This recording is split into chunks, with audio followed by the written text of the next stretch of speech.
Okay, tonight we're going to talk about Western Europe after World War II and the developments, social primarily, that occurred in Europe after the end of the war.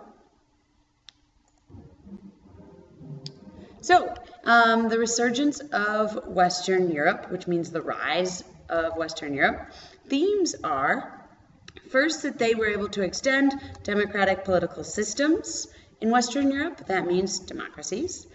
Commitment to rapid economic growth. This was with the help of the Marshall Plan from the U.S. The idea was to invest in industry and rebuild. And this was partly to stave or stop the spread of communism, but also to avoid further conflict. Also, the rivalries altered within Europe. So remember, World War I, we had these tangle of alliances. This changed completely after World War II. Most of Germany actually joined the democratic systems and the democratic side. We also have Spain under Franco becomes fascist, and so there's a restructuring of rivalries.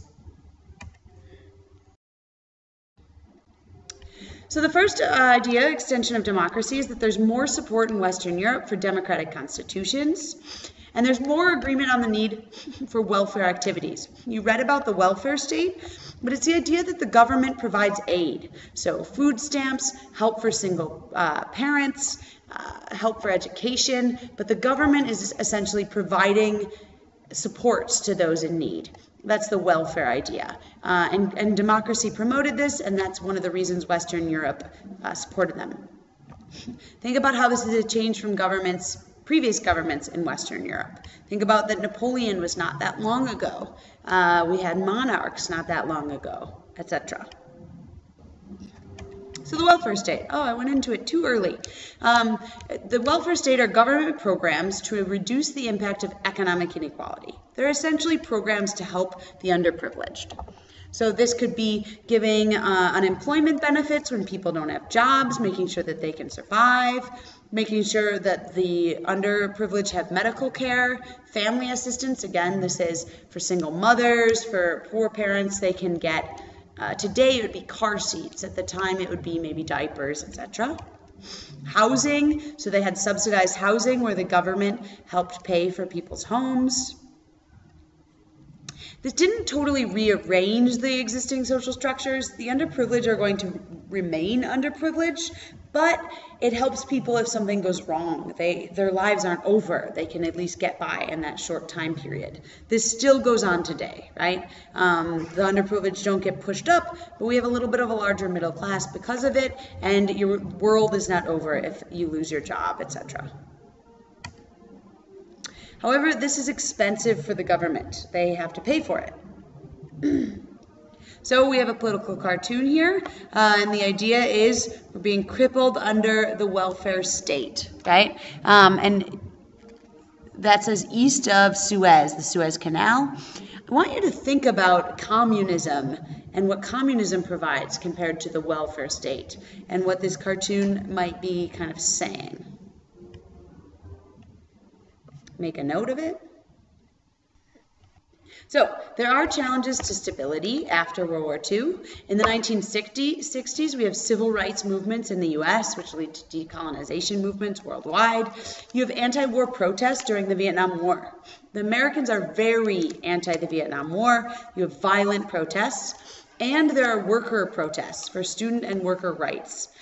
So you have strikes, etc. In the 1970s, you have the feminist movement, the widespread use of birth control, for example, family planning, etc. And you have the green movement, which again is love for the environment and protecting the environment.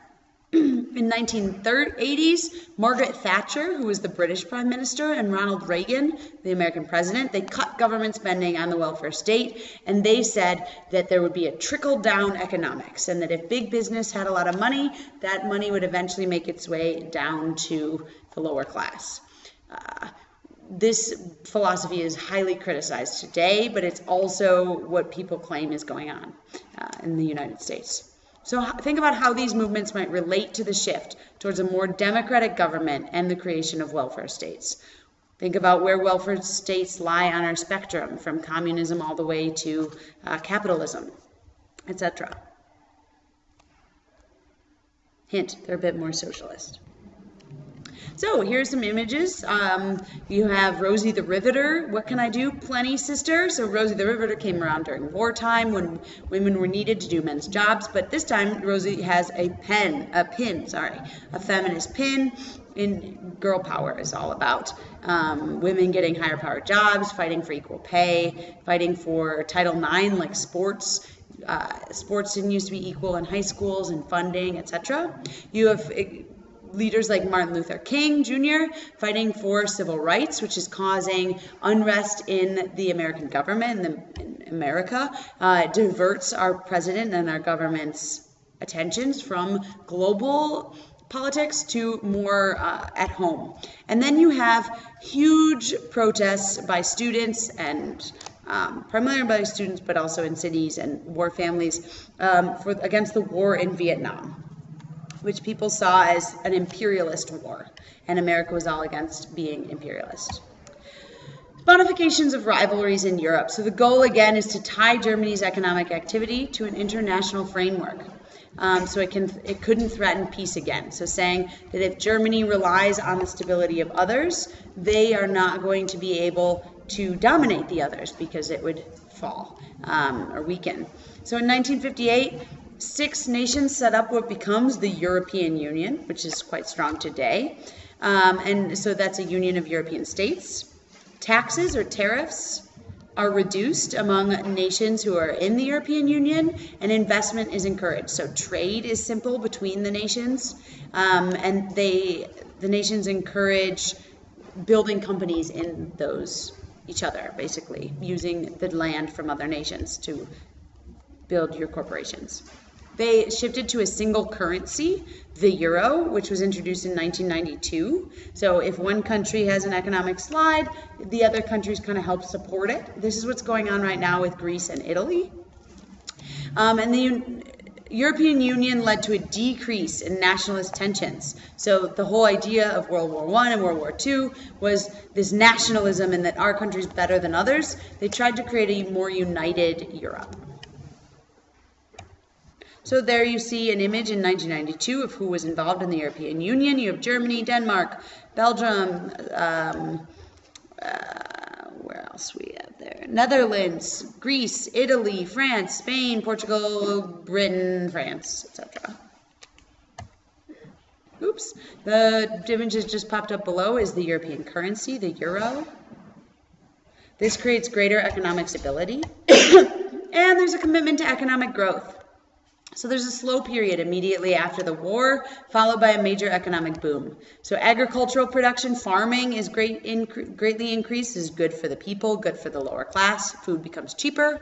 You have an increase in industrial production, in part due to expensive consumer products like cars and appliances. Think of Mercedes, and all these European goods that are showy and flashy. And so we have a shift towards consumerism and this idea that I have to have the newest, nicest product, which means all a company needs to do is make a newer, nicer product and people will buy it. Even if they already have a car, they're going to want a new car. And this leads to greater industrial production.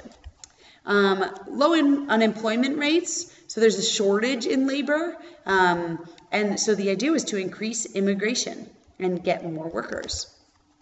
And then there's, again, more spending on consumer goods because we shift towards a consumer culture, which I'll go into in the art section.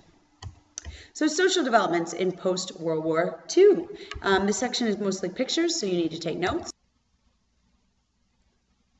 One large cultural shift can be seen in art. Here we have a painting by Andy Warhol. Andy Warhol was a fan of drawing attention and exposing American consumerism, as well as kind of critiquing or drawing into question of what is art and what constitutes art. So here you have Campbell's soup, regular household product, He's drawing attention to the idea of industrialization, that every meal's the same, right? You have cheese soup, beef soup, asparagus soup. Notice the labels are different, but that this could be your menu always. And so the idea that in some way, some culture is lost, and this idea of consumerism. However, to point out as well, with industrialization, this means that regular food can be available to anybody for a very low price, that the everyday person can buy Campbell's soup daily. Another aspect of the Cold War era and culture is the space race. And so there's a race between Russia, or the Soviets, and the United States to get into space and to develop space technology. Russia launches Sputnik, which was a satellite, so they beat us to that. And simply it rotated around the Earth and beeped. It just got caught in the Earth's orbit and didn't do much. But we didn't necessarily know that, and there was always a fear that this gave them greater spying capabilities, that they could listen in and grab our radio messages, etc. However, in 1969, we were able to make it to the moon and land Neil Armstrong on the moon. And so this was even a greater accomplishment, and in a way, we won the space race. Really, it was a race to the moon, and we got there first. Here we have the Tuskegee Airmen, and these are a group of black, as you can tell, pilots and flight group. And you can see that they're mixed race, actually. So because of the civil rights movement and especially the need for soldiers in Vietnam, we have the civil rights movement, sorry. So the races are equal in wartime. And so the Tuskegee Airmen became very famous during, this is World War II, as an all-black Air Force. And they earned many records. This kind of proved the capability of African Americans as capable soldiers, and so this became more and more and more common. I don't know if any of you have seen the movie Forrest Gump, but the same is depicted there in the Vietnam War. The Tuskegee Airmen destroyed 261 aircrafts. They had 15,533 sorties, which means they successfully carried out a mission, got out of a mission between all of them. 66 were killed in action. 95 medals were awarded. And so this is just one symbol of how the civil rights movement was becoming effective. Unfortunately, on the other hand, the reason for it and the need for soldiers isn't always the best reason for equality. Along the same lines, we have Dr. Martin Luther King Jr. This is a photo of him giving the I Have a Dream speech, which we will watch a clip of tomorrow in class, but very moving. So again, we have leaders like Martin Luther King standing up for what they believe in, showing that there is a right way to do things. He's well respected by people of both races. And so we have this movement where people start to stand up for their beliefs, not just African Americans, but other groups as well. One of these groups are women. So there's a feminist movement, this we can do it attitude. Women want to show during the war they were very helpful. They took care of things at home. They were capable of doing men's jobs. And so a lot of women pushed for equal pay, for equal voting rights, which is, again, called suffrage. Suffrage is a good thing. And so women wanted to be able to stay in their workforce jobs. They pushed for different roles in the family, etc. And then that same movement carried over into African American women, who you can see on the left in this banner. It's the Black Power symbol, but it has a women's liberation spin on it. So at this time, African American women are the lowest social standing in the United States, even lower than African American men, because they're women. And so there's a feminist movement that's unique among black women as well. So we'll also watch this clip tomorrow, but it's all about what is a corporation. But this is a different social development that has to do with the way our economy is run. And I'm going to go into it in the next slide. Okay, so you can see here we have a graph that shows global McDonald's locations. So in 1940 to 1969, it's just in the US. Then it spreads to Europe, Australia. Then we spread to Brazil, other parts of Europe, then through South America, through Mexico, etc. Pardon me. Then you'll notice in 1990 and 1994, it was a big deal. Well, one, McDonald's went to Africa, but it was a really big deal that McDonald's went to Russia and China, our communist nations, because they were letting in such a symbol of capitalism by allowing a McDonald's to exist there. So go ahead and take a look where else. You have South Africa, India, Eastern Europe, even after Russia. And now you can see how many countries in the world today have a McDonald's.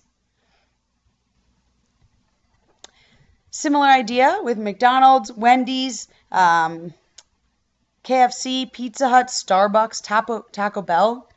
When I lived in Paris, outside of my bedroom window, I could see both a Burger King and a Pizza Hut, which was a bit disappointing. But you can see these world maps. The bigger circles indicate more Starbucks or more McDonald's, and the smaller circles are fewer, but nonetheless, they are proliferated throughout the world. So this is the idea that corporations are gaining power rather than the government.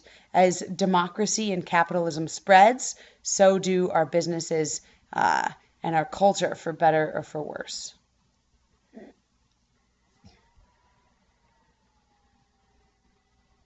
I also want to, draw attention to this graph to the right where the McDonald's arch is, and it shows the GDP, or the gross domestic product of Afghanistan, as 21 billion, which is much, much, much less than McDonald's sales in billions of dollars,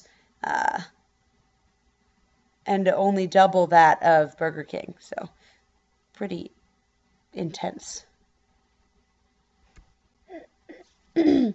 This sort of satire, but it says, enjoy Coca colonization. So here we see sort of a new form of colonization by the West. Again, the United States is very against imperialism, very against colonization. However, as we've seen, our companies are sort of replacing what used to be governments in pushing products, in dictating economies and jobs. Right? So if there's a McDonald's in your town, that affects everything else. It affects the other local restaurants. It affects how those restaurants need to do business and their pricing, etc. So in a way, it could be argued that it is economic imperialism.